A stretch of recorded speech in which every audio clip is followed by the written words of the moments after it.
Capítulo 25. La verdad sobre Miranda y Marcia. Todos me miraban. No soporto aquellos ojos que se clavan en mí.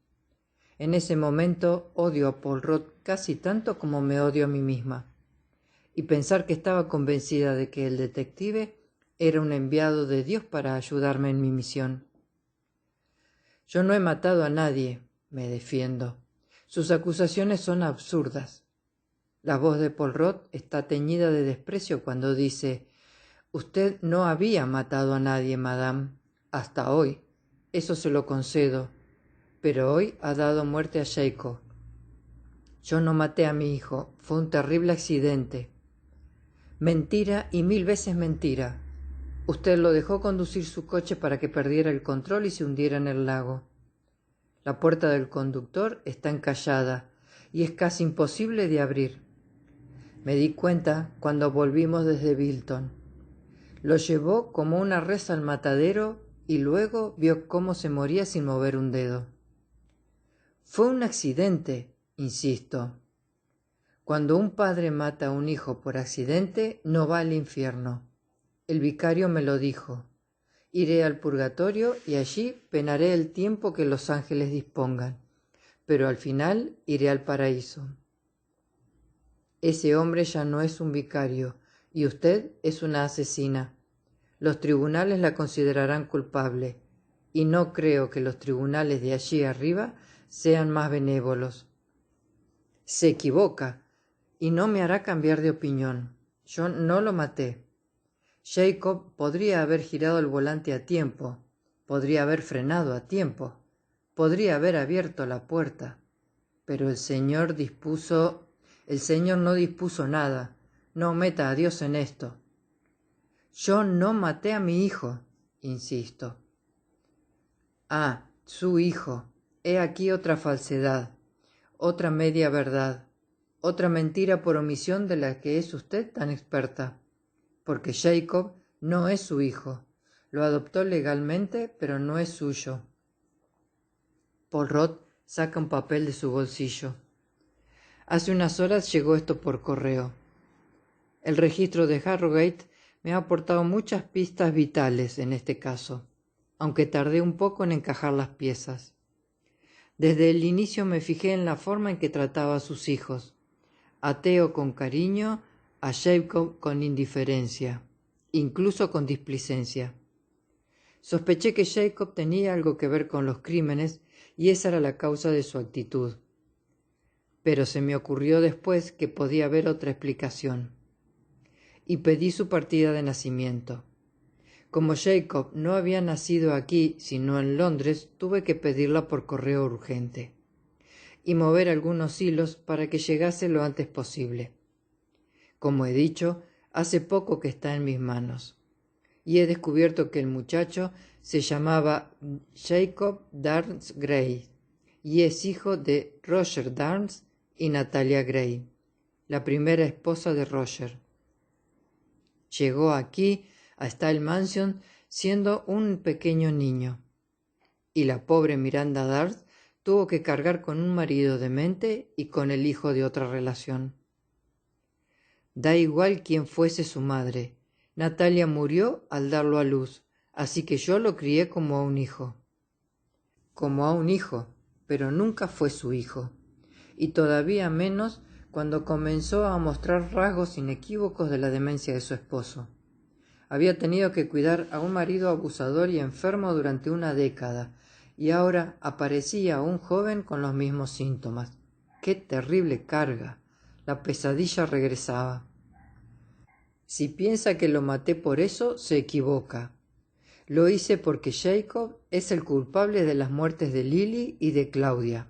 Tenía que pararlo. Poirot sonríe, una genuina sonrisa de victoria. Acaba de reconocer que lo mató. ¿No se ha dado cuenta? Aquella afirmación me rompe el alma. ¿Voy a ir al infierno después de todo? No, no es posible. Planifiqué el accidente con cuidado para que fuese eso, un accidente. ¿Fue realmente un asesinato? No, no lo fue. Necesito ir al purgatorio. No merezco el infierno después de todo lo que he pasado. Pierdo el control y me echo a llorar. Tiemblo de pies a cabeza. Seguro que el infierno es toda una eternidad cuidando a Roger, de ese cerdo que me llamaba idiota y me trataba como si fuese una basura. No quiero, no podré soportarlo. Mientras Madame Darns se recobra, voy a explicar algo esencial para comprender el misterio de las muertes de Lily y de Claudia, dice Poirot. Hablo de la personalidad de nuestra anfitriona. La psicología es la clave de este caso, de todos los casos. Miranda Darns ha sido cuidadora de una persona enferma durante mucho tiempo. Una década de humillaciones, de insultos, de abusos. Cuando se llevaron a su marido al psiquiátrico, pudo al fin respirar tranquila. La tortura había terminado, pero a los pocos meses, cuando Roger Darns agonizaba en el hospital, aquella tortura recomenzó. Cuando desapareció Lily, interviene el inspector jefe McTavish. Casi, pero no, inspector jefe, dijo Poirot. Examinemos de nuevo la psicología de Madame Darns. Aunque para hacerlo voy a hablarles de un caso real que tuvo lugar no muy lejos de aquí, más al norte, en Newcastle. Cuando llegué hace unos años a su país, me interesé por los crímenes locales más famosos, un poco para entender el tipo de asuntos que debería resolver y la idiosincrasia de su pueblo. Perfecto.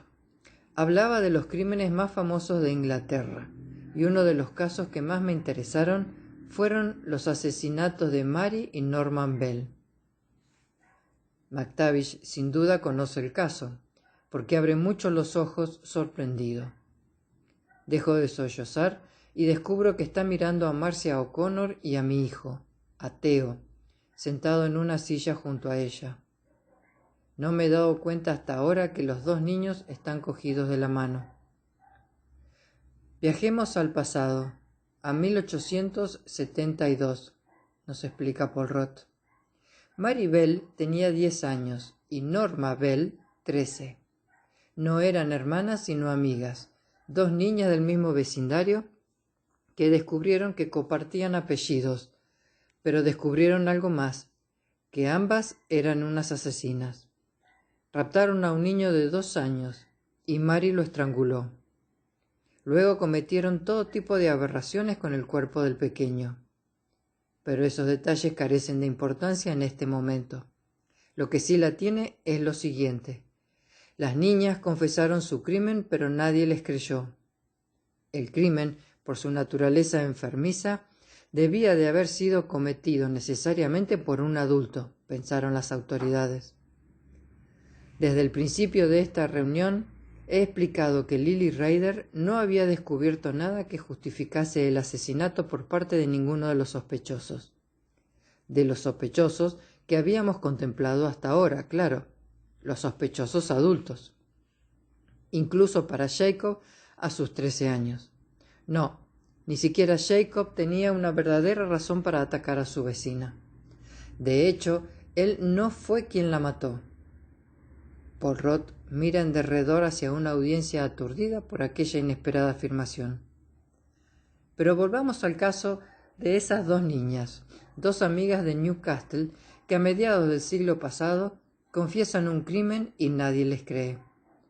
Incluso entran en un ambulatorio, rompen el mobiliario y escriben en las paredes que ellas son las asesinas.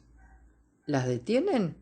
No, son solo unas niñas tontas, estúpidas, entregadas a una travesía que se les ha ido de la mano. Pero lo cierto es que las Bell están enloquecidas. Han caído en una espiral criminal y de demencia. Y pese a todo, por increíble que parezca, nadie repara en ellas.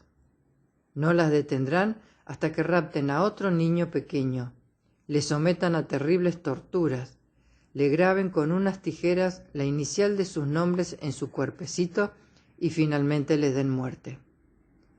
Todo esto lo explico para que entiendan lo difícil que es aceptar que un niño de 10 o 11 años pueda ser un psicópata. A menudo puede matar con impunidad porque ni familiares ni policías reparan en ellos. Los ven jugando con sus coches o sus pelotas, y tanto sus padres como los agentes del orden ven reflejada su propia, ingenua y feliz infancia. Heracles Amadeus Poirot se aleja de las sillas, sofás y butacas que compartimos hasta colocarse en el centro del salón. Como un gran actor en el clímax de su obra, abre los brazos y proclama: y ahora ya tienen toda la información necesaria para comprender los crímenes de Style Mansions. Voy, pues, a explicarles lo que sucedió. Una niña llamada Lily Ryder vive en una urbanización apartada. Es infeliz porque su madre la maltrata y su padre vive su propia vida. Para colmo de males, a pesar de que hay otros 3 niños en el lugar, no tiene amigos. Pero no porque la niña sea rara o malvada, como lo han hecho creer, sino porque los niños de la urbanización le dan miedo, particularmente 2, Theo y Jacob Darnes. Lily se entretiene descubriendo los pequeños secretos de sus vecinos, insignificancias en su mayoría, aunque cuando descubre cosas importantes nadie le cree. Sucederá, qué ironía, como con su asesino más tarde. Nadie hace caso a una niña pequeña. Entonces comienza a apuntar lo que descubre en un libro, al que de momento llamaremos diario, que le regaló su papá. Habla de sus 9 vecinos adultos en esas páginas. Solo me falta leeros la última hoja de ese libro, la que habla de Miranda Darnes. Dice lo siguiente: ¿sabe ella lo de los animales? Me mira extraño, como si supiese y no quisiese hablar conmigo de ello. Yo creo que no quiere saberlo. Ella podría ser mi amiga, pero no lo es. Poirot levanta el mentón, pero sin mirar a nadie. Contempla las montañas en la lejanía a través del ventanal. Me llamó la atención el que esta página estuviera repetida 2 veces, duplicada. Lo achaqué a un error de Lily, y lo hice porque estaba aterrado por el contenido de otras 2 páginas en las que Lily hablaba de cómo torturaba a animales. No me sacaba aquello de la cabeza, porque Lily parecía más una asesina que una víctima. La tortura de seres inocentes, la falta de empatía en la infancia es signo de psicopatía. Eso me lo confirmaron en el mismo hospital psiquiátrico donde internaron a Roger Darnes. Así pues, ¿Lily era una psicópata o una víctima? ¿Podía ser ambas cosas? Mi mente no terminaba de solucionar este enigma hasta que Marcia O'Connor me insistió en que no debía llamar al libro de Lily diario, sino libro de poemas. Eso era lo que su padre le había comprado. Los diarios suelen ser libros más grandes, de tapa dura, donde uno explica día a día sus vivencias. Por supuesto, Marcia tenía razón, pero yo le había llamado diario porque en alguna de sus páginas Lily hablaba de sí misma, de cómo torturaba animales. De hecho, en la página en la que habla de Miranda Darnes, la página duplicada, se preguntaba si ella la había descubierto, si sabría que torturaba animales. Pero Marcia volvió a insistir en el asunto un poco para desacreditarme, para que todos viesen que yo era tan tonto que no sabía diferenciar un libro de poemas de un diario. No pretendía darme una pista para resolver el caso, por supuesto. Si hubiese sabido que su insistencia me daría la pista decisiva para encontrar a los culpables, nunca lo habría hecho. Porque Marcia está implicada en la muerte de Lily. ¿Cómo? ¿Qué demonios dice? Effie O'Connor da un brinco desde mi sofá como si le impulsase un resorte secreto. Le exijo que retire inmediatamente esa acusación o yo misma se la haré pagar, maldito mentiroso extranjero. Por primera vez, todos pueden ver algo que yo sé hace tiempo, que la dulce esposa del vicario es una persona con mucha ira en su interior. «Cállese, señora», le exige MacTavish, y compórtese como una dama. Me comportaré como quiera. Ese hombre horrible ha insinuado que mi hija... Le digo que se comporte, a menos que quiera que me la lleve ahora mismo a comisaría a responder sobre el asunto del lugar en el estudio de su esposo. Effie se sienta. No quiere dejar solos ni a Marcia ni a John. Obedece. Gracias, inspector, dice Poirot. ¿Por dónde iba? El libro de poemas no era un diario. Porque para que algo sea un diario, uno debe hablar de sí mismo. Ese fue mi error, pensar que Lily hablaba en aquellas páginas de actos en los que ella había estado implicada. Mas no, mis amigos. Marcia me repitió varias veces que Lily hablaba de las cosas malas que pasaban aquí, en esta urbanización, y por ello había una hoja para cada adulto de Styles Mansion, y 3 hojas más, una de ellas en la que parecía una repetición de página que hablaba de Miranda Darnes y 2 que hablaban de torturas a animales. Esas 3 páginas se referían a los últimos 3 habitantes de este infame lugar: Marcia, Theo y Jacob. Era todo así de simple, una página por cada persona que vive en la urbanización. Una vez me di cuenta de ello, todas las piezas del puzzle encajaron. En primer lugar, ¿por qué Lily tenía miedo de los otros niños? ¿Por qué llevaban tiempo secuestrando y torturando animales, como los gatos de los Weaver y el conejo de su amiga Marcia, que estoy convencido de que ella misma llevó al sótano donde tenían aquellos experimentos? Luego lloró a vista de todos, claro, para que pareciese que no sabía dónde estaba su mascota. Mientras tanto, en el sótano se seguían torturando ardillas y toda suerte de animales en la cercana montaña de Hillmoor. Poirot se aclara la garganta y continúa. Sobre Jacob escribió: animales muertos, sin ojos, huelen mal. Los animales chillan, la risa es de miedo. Sobre Theo escribió: animales muertos, cuando se les corta el cuello, mueren lentamente, mueven sus patitas mucho rato. El cuchillo se mueve muy rápido y la vida se acaba. ¿Y qué escribió sobre mi hija?, pregunta Effie O'Connor, más preocupada por Marcia que por los problemas que ella tendrá con la ley en los próximos días. Una pregunta excelente, madame, dijo Poirot. Si recuerda, he comentado antes que había una página duplicada. Lily no cometió un error. Era una chica demasiado lista.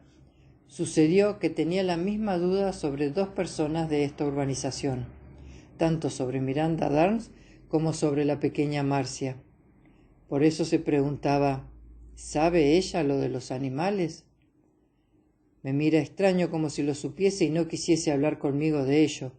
Yo creo que no quiere saberlo. Ella podría ser mi amiga, pero no lo es.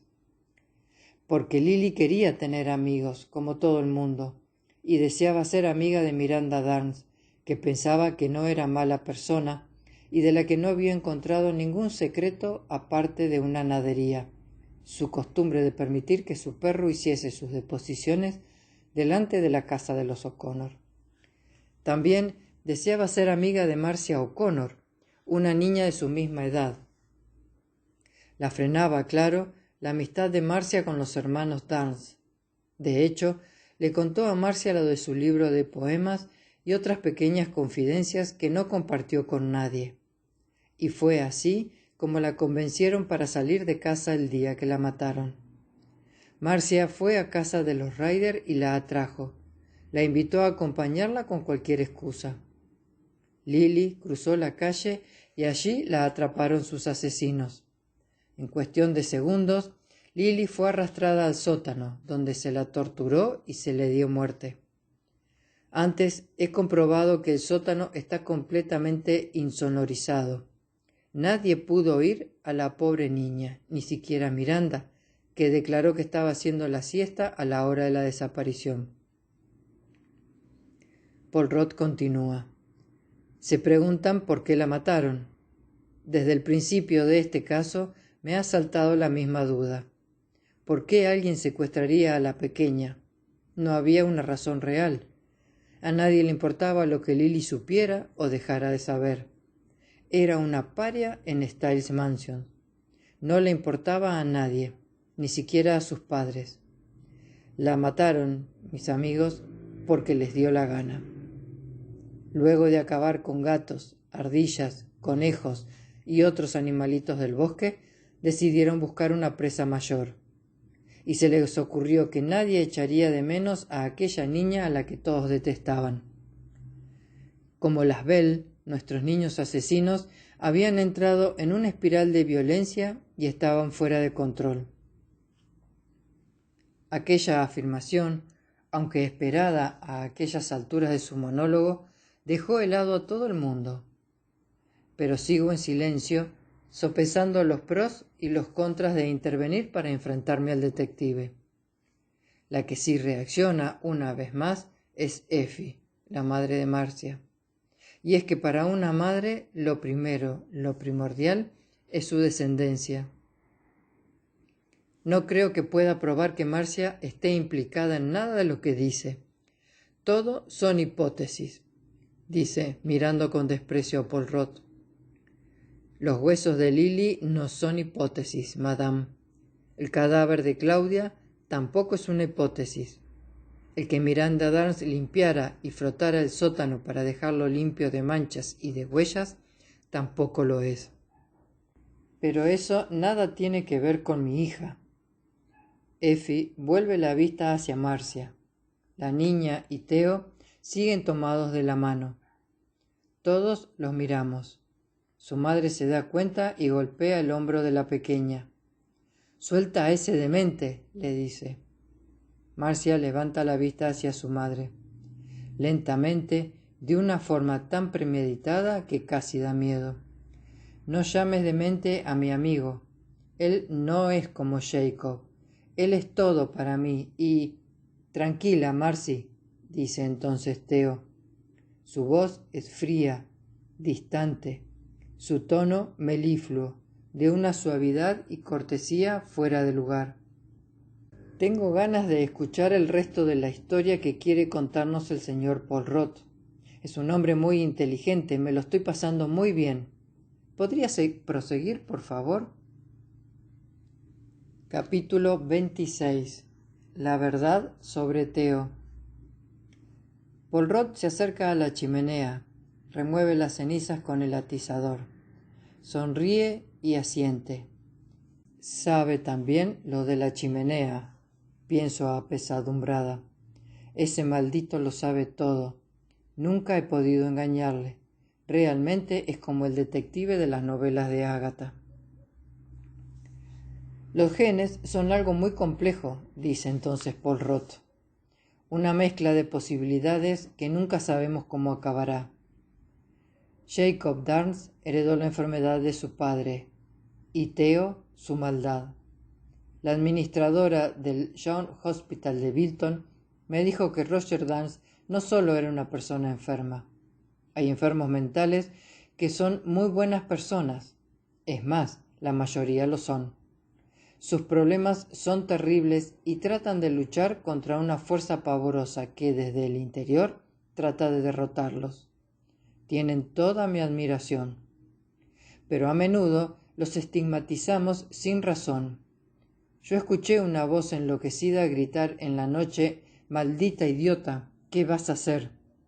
Y tan pronto como comprendí que Jacob era quien decía aquellas palabras, pasó a ser, aunque brevemente, mi principal sospechoso. Es fácil pensar que el loco es el culpable, pero no fue así. Quien mató a Lily Ryder fue el pequeño Theo. Es más, estoy convencido que Jacob se lo confesó a su madre hace ya 2 años. El pobre Jacob era un niño enfermo, influenciable, algo infantil, dominado por su hermano pequeño profundamente malvado. Una vez muerta Lily, fue hasta su madre y le contó la verdad. Pero como en el caso de las Bell, de las que antes les he hablado, Miranda Darnes no le hizo caso. Era una mujer agotada tras años de cuidar a su marido, y no quiso ni oír hablar de lo que le contaba su hijo. Estoy seguro de que lo mandó callar y que dejase de inventar estupideces. No iba a permitir que de nuevo una pesadilla entrase en su vida. A eso es a lo que me refería antes. Cuando el mal llamó a su puerta, Miranda estaba agotada. Mientras Poirot habla, mira fijamente a Nathaniel. Está escuchando atentamente, pero la mano derecha la tiene en el bolsillo de su pantalón, donde guarda el arma. Trata de mantenerse tranquilo, controlado, pero le conozco y sé que está a punto de estallar. Y, sencillamente, pasó el tiempo, explica Poirot.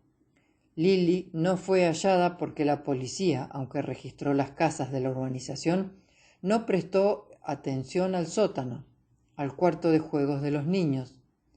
Lily llevaba poco tiempo muerta y aún no apestaba por la putrefacción. ¿Quién iba a pensar que un cuerpo se hallase entre coches de metal, pelotas, aros y muñecos?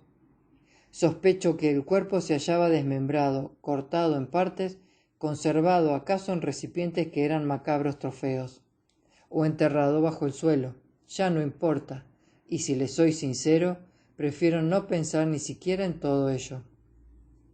Todo habría acabado aquí de no ser porque Claudia comenzó a investigar. Durante 2 años los niños habían dejado de matar, lo que prueba la maldad y autocontrol de Theo, el líder de aquel trío criminal, acaso dúo criminal. Porque si se tratase de un demente asesino fuera de control, los asesinatos habrían proseguido. Compañeros de escuela o algún adulto de Style Mansion. Pero no. Theo contempla el revuelo que se ha armado con la desaparición de Lily y decide que es momento de aguardar en la sombra. La espiral de tortura de animales y asesinato que había culminado con el rapto de Lily debe detenerse. Con gran esfuerzo, interrumpe su carrera criminal. Theo no es un pobre niño enfermo como Jacob. Él es distinto.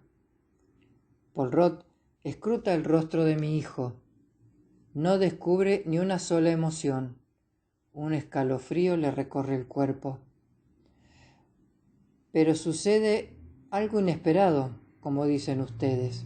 Ya lo he explicado. Claudia lo desbarata todo cuando mete narices en los asuntos de Theo. ¿Cuándo sucede esto? Recordemos que Claudia sospechaba de John O'Connor era quien secuestró a Lily. ¿Cómo cambia de opinión? Antes he dicho que plantearía una hipótesis. Es esta. Creo que Claudia habla con Jacob en la avenida principal. Al fin y al cabo, es el único joven de una edad similar a la suya, aunque haya varios años de diferencia. Brevemente, en la calle, le comenta sus sospechas. Le dice que va a ir a Harrogate a la comisaría, o algo similar. Es difícil saber de lo que hablaron, sobre todo porque ambos están muertos. Pero el caso es que Jacob se descubre.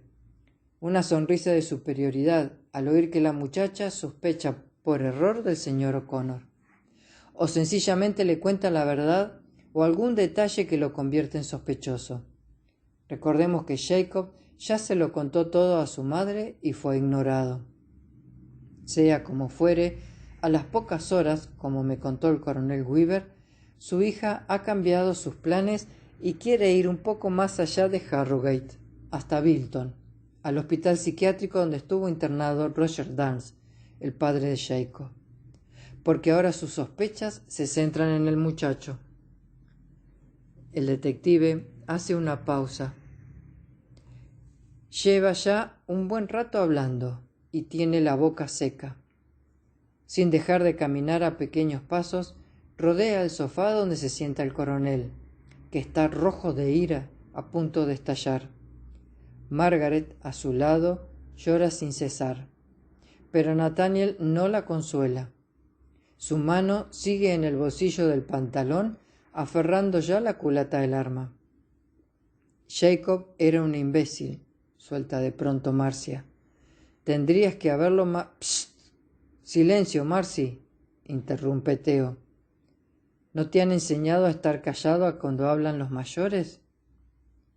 Todos hemos completado la frase de Marcia en nuestra mente. Tendrías que haberlo matado. Effie se tapa la cara con las manos. Una lágrima corre por mi mejilla. Paul Rudd sube el tono de su voz.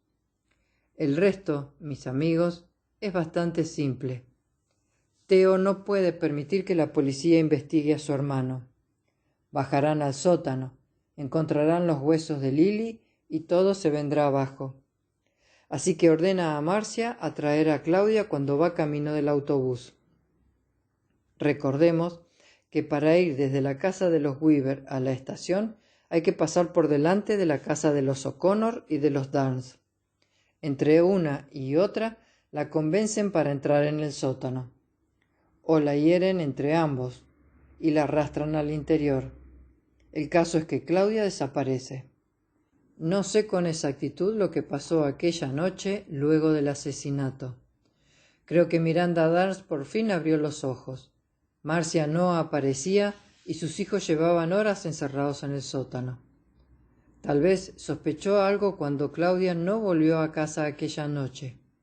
Conviene recordar que Jacob le había confesado que secuestraron a Lily 2 años antes. Tal vez no sabía nada de la ausencia de su joven vecina y solo fue una casualidad. Bajó las escaleras para decirles que la cena estaba lista, por ejemplo. De cualquier forma, se encuentra con la escena dantesca del cadáver de Claudia. Entonces registra el sótano y da con los huesos de Lily y de otros muchos animales que han ido coleccionando sus hijos, y decide deshacerse de ellos. Fue por Charlie, lo supe por Charlie, monsieur, confieso, mirando en derredor hacia mis aterrorizados vecinos. Su perrito, el bulldog, ¿no es así, Madame Darns? Descubrió que estaban hurgando en sus heridas luego de estrangularlo y lanzó un alarido en la puerta del sótano abierta. Ese fue el grito que oyó Bedelia Hooper. Así es, no encontraba a Charlie y bajé al sótano a buscarlo. Nunca lo hacía, pero aquella noche estaba preocupada por mi pequeño. Jacob se había llevado a mi ángel peludo. Porque se equivoca, monsieur Paul Rudd. Insisto una vez más en que se equivoca. El líder del grupo era Jacob. Él cometió todos los asesinatos, todas las torturas. Ni Theo ni Marcia hicieron nada. Le obedecían, le tenían miedo. Sí, dice Effie, eso debió pasar. Eso tiene mucho más sentido que lo que usted está explicando. Nathaniel tiene dudas. Mira a Theo y a Marcia. No se decide. Vayamos al momento en que llego a esta urbanización, interviene Paul Rudd. Creo que pronto comprenderán por qué estoy tan seguro de mis afirmaciones. Mi primera experiencia en Style Mansion es el grito de Jacob. Maldita idiota, ¿qué vas a hacer?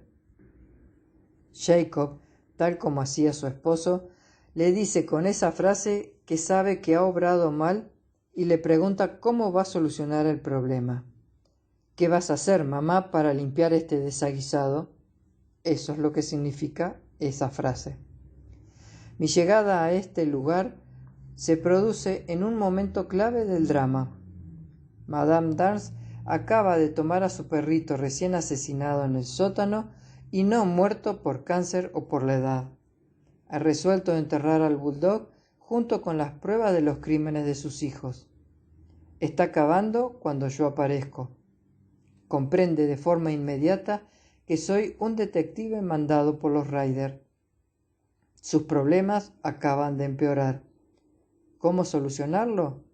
Entonces elabora un plan.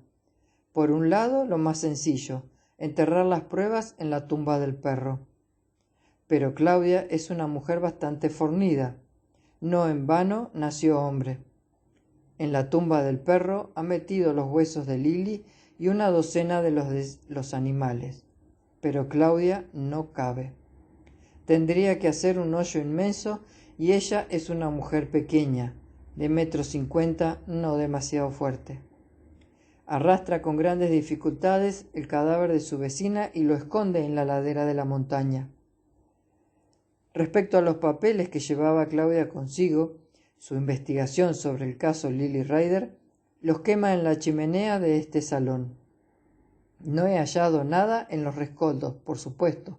Han pasado varios días, y aquí las noches de diciembre son muy frías. Pero he descubierto un trocito de papel adherido al atizador. Creo que le pasó por alto Madame Dars con el ajetreo de estos días de investigación. El papel está manuscrito. Apostaría a que es la letra de Claudia.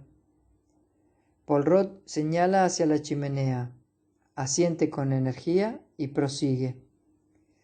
Solucionados los problemas más acuciantes, debe hacer frente al problema principal. Poirot.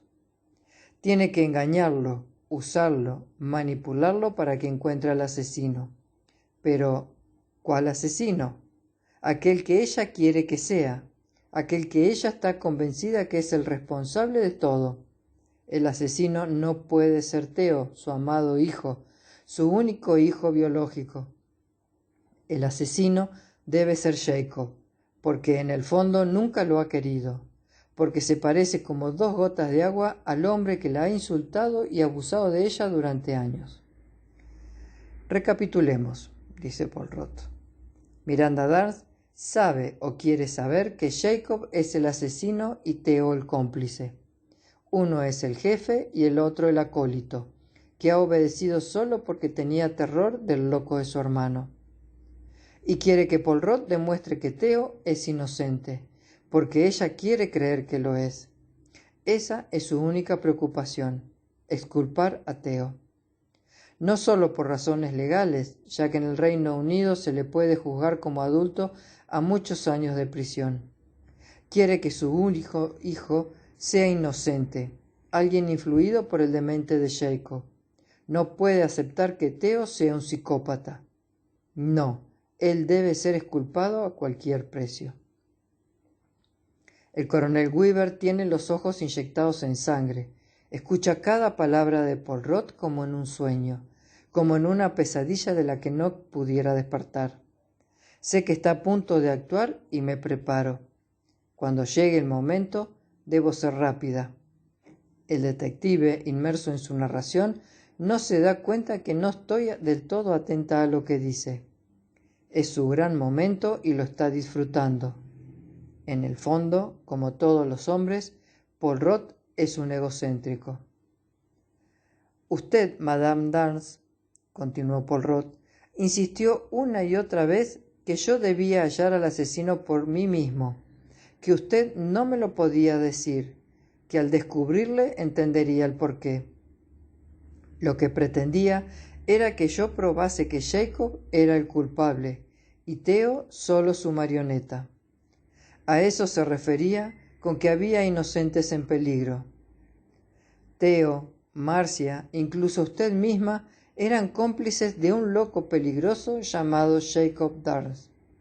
Yo debía probar la culpabilidad de su hijo mayor, fuera como fuese, para exculpar o minimizar los crímenes del resto. Usted no estaba segura de quién era el verdadero asesino. Pensaba, sabía en su fuero interno, que era Theo, pero deseaba que fuese Jacob, y lo deseaba con tanta intensidad que quiso hacerlo realidad. Y me manipuló. Me habló de que los vecinos de Style Mansions podían morir, que habría más asesinatos. Siguió insistiendo en el tema de los inocentes en peligro y en que todo debía descubrirlo por mí mismo.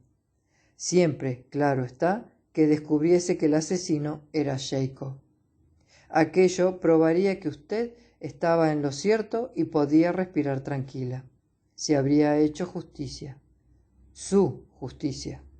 Pero avanzan los días y es evidente que no he caído en sus trampas, Madame Dars. Usted nota que no sospecho del todo que sea Jacob, que ni siquiera en el hospital, tras hablar de la enfermedad de su padre, le hablo de su hijo mayor. La idea pasa por mi cabeza, pero sigo sin verlo claro. Las piezas no encajan. El asesino es demasiado frío y calculador para ser un enfermo mental que desvaría y grita de madrugada. No, hay algo que no me cuadra. Y es por eso por lo que insisto en rehacer el rompecabezas desde cero. En mi intento por rehacer este rompecabezas imaginario, hay una pieza que llama mi atención. Uno de esos pequeños detalles que no están donde debieran y que a menudo son la clave para resolver un crimen. Recuerdo que alguien me dijo una mentira ridícula, absurda, en el desván de los O'Connor. Fue Theo, que se inventó algo para desviar mi atención. Me dijo que Claudia fue a Bilton a buscar pruebas contra el vigilante, contra Raymond Knowles. Aquella es la primera vez que sospeché que Theo podía ser el asesino. ¿Por qué me ha mentido? Yo sabía que Claudia quería ir a aquella ciudad para investigar en el sanatorio mental. ¿Por qué iba a decir Theo lo contrario? Esa mentira, aunque burda, me muestra que me hallo ante una mente calculadora por más que sea solo un niño. El tipo de persona que hace tiempo sé que es el culpable de este caso. Pero Theo no es el único que intenta desviar mi atención. Madame Dance prosigue su cruzada para manipularme, o, para ser exactos, para conducir mi investigación a donde ella le interesa. Cuando ve que la culpabilidad de Jacob no me convence, se saca de la manga otro sospechoso. ¿Cuál? De nuevo el vigilante. ¡Qué casualidad! O quizás no tanto, porque ella escuchó mi conversación en el desván y se dio cuenta de que su hijo me había mentido, tratando de implicar a Monsieur Knowles. Así que esa gran actriz que es Miranda Darch decide discutir en un tono de voz sospechadamente alto delante de la casa de los O'Connor. «Tú me necesitas», le dice al vigilante. «Me necesitas aunque no lo sepas, y yo puedo ayudarte. Solo yo puedo ayudarte». Oh, qué frases más bien escogidas. Palabras crípticas, enigmáticas, pensadas para que yo crea que Madame Dance está hablando de ayudar al vigilante a ocultar sus crímenes. En realidad, hablan de esa breve relación que sostuvieron en el pasado y del dominio de Bedelia que ejerce sobre su pareja. Pero con eso no le basta a nuestra brava heroína. Y una vez más quiso alejarme de la verdad hablándome de la discusión entre los O'Connor y Claudia. Intentó poner otro sospechoso en mi mente. Pero cada vez que Madame quería alejarme de Theo, más claro tenía yo que era el verdadero asesino. Nathaniel ya ha decidido actuar. Ya no está airado, nervioso. Se ha relajado porque ha tomado una determinación. Como todo militar experto, espera el momento justo para actuar. De espaldas a él, Poirot sigue desgranando su relato, hinchado como un pavo. En el fondo me da pena, tan inteligente y a la vez tan imbécil. «Usted no sabe nada», le espeto, sacando mi medalla de Nuestra Señora de Walsingham y besándola con devoción. Jacob era un monstruo. No sabe lo que me decía, cómo me trataba. No sabe lo que quería hacerle daño a Effie O'Connor porque sospechaba que ella estaba atando cabos. No sabe que me golpeó en el coche bajo el agua y que me habría golpeado día y noche como su padre, antes de que lo internasen en un psiquiátrico. Pero Theo, por el contrario, es dulce, es bueno, es toda mi vida. Él no puede haber matado a nadie. Usted, señor Poirot, no ha sido padre y no sabe lo que se siente. Oh, madame, me confunde una vez más con ese detective de las novelas de Agatha Christie. Yo he sido padre 2 veces, un niño, Lucien, y una niña, Marguerite, y por eso entiendo el significado que le da a esa virgen que tiene en el cuello, esa que lleva en la falda a Cristo niño, un infante como Theo, como su pequeño, como su único hijo. Cuando hace unas horas vio que yo negaba con la cabeza mirando a Jacob, se dio cuenta que había rechazado ya de forma definitiva que él fuese el asesino. Me fijé en su expresión cuando reconstruía la historia de esta urbanización y de todos los vecinos que aguardaban de pie delante de sus casas. Esa expresión suya, ese gesto decidido a llegar a las últimas consecuencias, me preocupó por un instante. Pero no llegué a imaginar que llegara tan lejos, que actuase a la desesperada. Decidió que la única forma de salvar a Theo era matar a Jacob y declarar que él era el asesino, porque usted sigue convencida que fue Jacob el culpable. Lo desea con tanta intensidad que nada puede hacer que piense lo contrario. Hacía tiempo que había pergeñado ese plan en caso de que no le quedase otra opción. Por eso habló con el vicario sobre si un padre que matase a un hijo podría ir al cielo. Decidió que, siempre que fuese un crimen accidental, tendría la oportunidad de redimirse en el purgatorio. Incluso quería morir en el propio accidente, porque no puede suicidarse. Si lo hace, irá al infierno sin remisión. Ha decidido morir hace tiempo, tanto que hasta le ha revelado a su hijo pequeño que un peligro la acecha y que debe ser fuerte si un día ella falta en el mundo.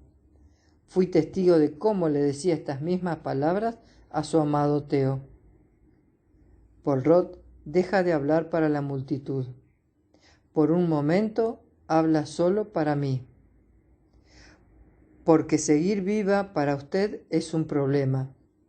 Sabe que la policía la interrogará a fondo. Es consciente que la presionarán y podría decir algo que incriminase a Theo. Porque esa es toda su obsesión, salvar a su hijo como sea, de la manera que sea. Jacob ya estaba condenado. Su destino era acabar en breve en un psiquiátrico. Pero Theo, la sangre de su sangre, debe salvarse. Incluso ahora no hace más que pensar en la forma de salvar al niño. Como es muy religiosa, debe encontrar una solución que no colisione con sus creencias. Pero créame, Madame Dance, no hay solución, porque yo la interrogaré en persona si es preciso. También el inspector jefe y sus hombres, hora tras hora, sin descanso, hasta que diga la verdad, hasta que caiga en una contradicción que condene a Theo. Y ya sabe que lo condenarán como adulto. La ley británica es implacable. 20 o 30 años. Eso es lo que merece, y nadie podrá evitarlo. Tengo pruebas que usted no conoce. Este es el final del camino, señora mía. Debe aceptar su derrota. Poirot se da vuelta. Ha terminado su momento de gloria. Avanza hacia MacTavish. Ambos hablan en voz baja, sin duda organizando las detenciones de los O'Connor, de los Knowles y también la de Theo y Marcia, incluso la mía. Aquel momento de distracción es el que Nathaniel Weaver estaba esperando. Se levanta de su asiento con aire distraído, como si fuese a tomar otro puro. Es el momento de la verdad. Estoy preparada para el sacrificio. Así que me santiguo y salto hacia adelante. Alcanzo la silla donde se halla mi hijo antes de que nadie pueda reaccionar. Theo, mi amor, escucha. Es importante. No digas nada a la policía. Nunca, ni ahora ni en el futuro. Tienen 2 cadáveres en nuestra finca y tienen mi confesión de que lo hizo Jacob. No hay nada en contra de ti ni en contra de Marcia, más que unas palabras en el libro de Lily, unas palabras que hablan de animales muertos y que pueden referirse también a Jacob. Si callas, te salvarás e irás con la tía Brenda a Wessex. Eso lo sabe hasta Poirot. Quiere que seas estúpido y digas una palabra de más, pero no debes hacerlo. Me vuelvo hacia Marcia, sentada en el sofá con sus padres, junto a la silla de Theo. Vuelven a estar tomados de la mano. Marcia, di esto y solo esto cuando te interroguen. Todo lo hizo Jacob. Di que tú y Theo tenían miedo. Si te mantienes firme, no los podrán acusar de nada. Effie asiente. También quiere salvar a su hija. La toma del brazo. Eso es, Marcia. Así pasó, ¿verdad? Sí, así fue, dice la niña.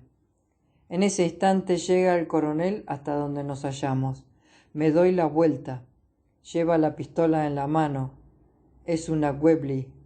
Irónicamente, fue él quien se la regaló a mi marido al poco de que llegásemos a la urbanización. Un recuerdo de la Gran Guerra. Aparta, Miranda, me pide Nathaniel. No me está mirando a mí, sino a Theo. Me he colocado delante de mi hijo para que no tuviese línea de tiro. Trago saliva y comienzo un discurso que he preparado mentalmente.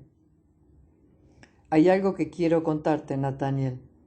Tu hija estaba viva cuando la encontré en el sótano. Le digo, aunque es mentira.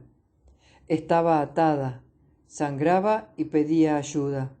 Yo misma la rematé. Es entonces cuando la policía se da cuenta de lo que está pasando. Señor O'Connor, suelte esa arma. La voz atronadora del inspector jefe McTavish resuena en el salón como si fuese un disparo. Pero no es un disparo, no aún. La degollé y luego tiré su cuerpo como si fuese el de un perro, detrás de los matorrales. Prosigo. Monsieur, ahora está hablando Poirot. Su tono de voz y su acento son inconfundibles. Esa mujer lo está engañando. Quiere morir para purgar sus pecados y para que al interrogarla no inculpe a su hijo. Es Theo, yo lo sé, pero... El coronel no es capaz de hablar, de componer una frase completa. Alguien se acerca hasta nosotros. Cariño tira la pistola. Ya ha muerto demasiada gente. La voz de su esposa parece despertar a Nathaniel. No, Margaret, han muerto quienes no debían morir, y siguen vivos los que deberían haber muerto. A Nathaniel le tiembla la mano derecha y el cañón de la pistola casi me roza la blusa. Está muy cerca. Es el momento de jugar mi última carta. He matado a tu única hija y me estoy riendo en tu cara. Eres un cobarde, Nathaniel. Dispárame y luego mata a Theo si tienes dudas y te queda valor. Vamos. Por el rabillo del ojo veo a McTavish hacer un gesto al sargento Davis, que estaba haciendo guardia a la entrada del salón. Este echa a correr hacia el coronel. Poirot también se está moviendo rápidamente y alza su bastón para golpear la mano que empuña el arma. Nathaniel se da cuenta de que tiene solo un instante para decidirse. Y entonces una voz surge de mi interior. Es la voz del monstruo, la voz de Roger, que ha ido devorándome como un cáncer durante los años aciagos en los que estuve cuidándolo. Es la voz del mal que habita en mi interior y que ahora por fin sale a la luz. Dime, Nathaniel, maldito idiota, ¿qué vas a hacer? Un breve estruendo, preciso. La bala atraviesa mi pecho. Es un dolor agudo, punzante que corta la respiración. Caigo de rodillas. Nathaniel tiene tiempo de disparar a Theo 1, 2 veces, pero el gatillo hace un sonido hueco, metálico. En la pistola había una sola bala, revelo a mi vecino, al hombre que una vez fue mi amigo. Y caigo sobre el enlosado. Lo último que veo antes de abandonar el mundo de los vivos es cómo sujetan a Nathaniel entre Poirot y el sargento de la policía. Le arrebatan la pistola vacía. El coronel ni siquiera se resiste. Me gustaría pedirle perdón, pero me hallo en el suelo, boqueando en busca de un poco de aire. En vano. Te mereces morir, Miranda, me dice Nathaniel, tanto o más que el verdadero asesino. Entonces noto que la realidad se desvanece, se vuelve borrosa como si una bruma me rodease. Le sigue un último latido de mi corazón que llevaba muerto desde hacía días y que mi verdugo solo terminó de asesinar. Y luego, nada.